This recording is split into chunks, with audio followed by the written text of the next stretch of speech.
Halo semua, kembali lagi bersama Bang Exco di Teknosias. Dan apakah kalian butuh laptop yang ringan dan powerful di harga cuma 6 jutaan?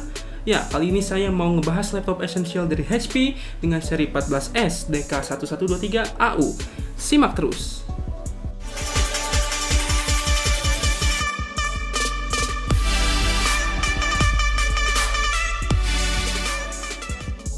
Oke, kita langsung aja bahas laptop yang satu ini.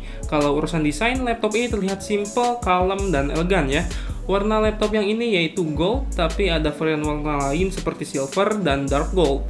Punya material body full plastik, tapi plastik di sini kerasa solid dan premium. Jadi kerasa laptop di atas 9 jutaan. Untuk tekstur dari cover bawah dan cover panel layarnya ini punya finishing doff yang mulus dan juga gak ngebekas sidik jari. Salut! Untuk bagian top cover, HP 14S ini punya tekstur doff juga, namun dengan finishing metal brush yang jadinya kelihatan bahannya dari metal gitu. Overall desain dari laptop ini rapi, clean, simple, dan cocok buat orang yang ingin kelihatan elegan. Dan juga karena bobot dari laptop ini yang cuma 1,47 kg, jadi cocok buat ciwi-ciwi atau siapa aja yang butuh laptop dengan berat yang enteng. Untuk dimensi dari laptop ini yaitu 48,3 x 6,9 x 30,5 cm. Lumayan tipis. Untuk keyboard dari HP 14S ini dibekali backlit yang cukup berguna pas keadaan gelap. LED caps lock dan mute yang ada langsung di key-nya juga. Untuk touchpad di sini cukup besar dan enak, apalagi dengan Windows Precision Driver yang bikin pengalaman menggunakan touchpad lebih maksimal. Lalu tombol klik kiri dan kanannya itu dedicated, jadi gak nyatu sama touchpad. Dan feel kliknya ini cukup enak dibanding laptop-laptop lain sekelas harganya. Untuk I/O port di bagian kanan tersedia satu buah 3,5 mm combo audio jack, 2 kali USB 3.1 Type A, satu buah HDMI full size, port line juga masih eksis di sini, dan juga port charging beserta indikatornya. Sedangkan di bagian kiri tersedia Kensington lock, USB 3.2 Type-C, LED indikator, dan juga SD card reader full size yang mana bisa membantu fotografer atau editor buat store footage atau datanya walaupun laptop ini laptop kantoran. Sekarang kita bahas layar. Sayangnya SKU DK1123AU ini tidak diberi layar dengan panel IPS Full HD, melainkan masih menggunakan panel TN 60Hz dengan resolusi 1366x768p saja. Dan HP mengklaim panel layar ini punya brightness di 220 nits dan color gamut di 45% NTSC atau sRGB sekitar 72%, yang mana ini kurang cocok buat editing atau kerjaan yang butuh akurasi warna yang oke. Lalu panel layarnya ini masih glare, yaitu kalau ada cahaya mantul jadinya. Jadi dari segi display, HP 14S DK1123AU ini masih tergolong kelas bawah. Lalu sekarang kita bahas spesifikasi dan konfigurasi hardware dari laptop ini, yang mana saya cukup senang dan termasuk paling worth it di kelas harganya. Bukan dari CPU atau RAM, melainkan keseluruhannya. Untuk prosesornya menggunakan AMD Athlon Gold 3150U ya.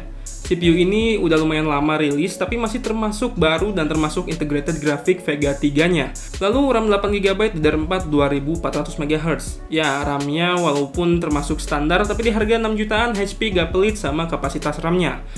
Lalu laptop ini pakai NVMe SSD dan nggak nanggung, langsung dikasih 512GB. Wi-Fi AC, belum Wi-Fi 6, HD webcam, dan include Windows 10 Home Original dan Office Home Student. Dan support buat Windows 11 nanti. Yang paling saya suka yaitu NVMe SSD-nya dikasih 512GB. Dan dengan adanya SKU dari seri 14 yang satu ini, bakalan merubah standar baru untuk laptop-laptop entry level untuk storage bawaannya. Nggak ada lagi yang pakai hard disk, melainkan diubah standarnya langsung menjadi SSD NVMe. Mau 256 atau 512GB. Soalnya banyak orang yang ngeluh juga kenapa laptop baru beli udah kerasa lemot. Ternyata yang udah beli varian yang masih pakai hard disk. Lalu untuk opsi upgrade RAM di sini bisa di-upgrade ke 32GB dual channel. Jadi slot RAM-nya ini ada 2, gak pakai solder-solderan, bisa di-upgrade sesuka hati. Tapi sayangnya RAM bawaannya ini masih single channel. Kalau kalian ada budget lebih, kalian bisa upgrade ke 16GB dual channel dengan tinggal tambah satu keping lagi, yang mana bisa nambah performa terutama si Radeon Vega 3-nya. Lalu slot M.2 NVMe-nya ini bisa di-upgrade juga, tapi ya cuma satu slot aja ya.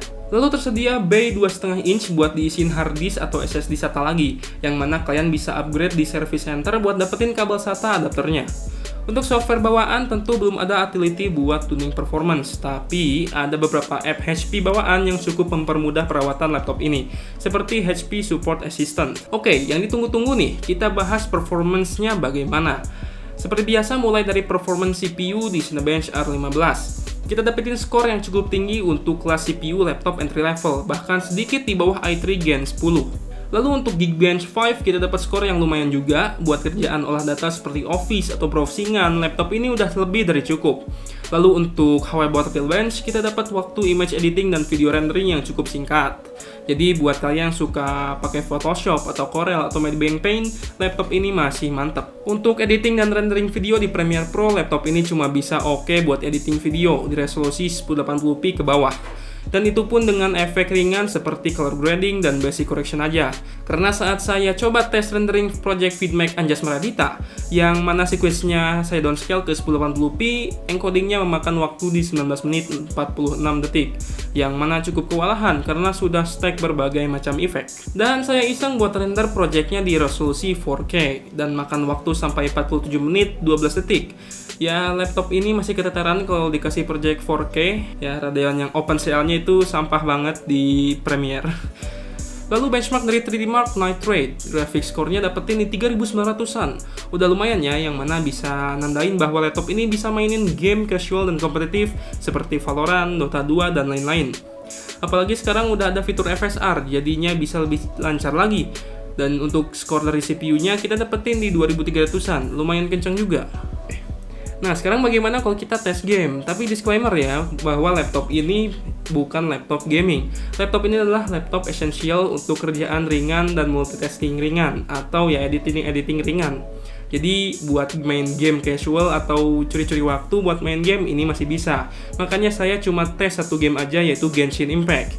Karena ya game ini sudah bisa mewakili performa dari game-game lain. Oke, game ini saya mainin di resolusi 768p sesuai display dengan setting graphic low di render scale 1.0 dan dalam mode 60fps.